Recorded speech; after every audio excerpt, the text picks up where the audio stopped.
Malalang aktingan to.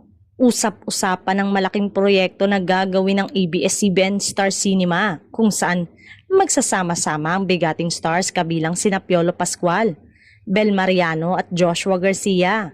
Magsasama umano sa isang bigating family drama ng Star Cinema. Usap-usapan ngayon online ang pagsasamang ito para sa isang proyekto ngayong taon. Bagamat wala pa itong kumpirmasyon, sinabing isang pelikula ito para sa MMFF ang pagbibidahan ng tatlong prime actors. Hindi ang unang beses na magsasama sa isang proyekto ang mga artista ng isang media network, kaya super fresh sa mga manonood. Samantala, wala pang anumang kumpirmasyon tungkol sa napipisil na pagsasamang ito, ngunit ngayon pa lang ay sobrang excited na ang mga netizen. Pare-parehas kasing palabahan sa drama ang tatlo, kaya exciting na mapanood sila in one frame.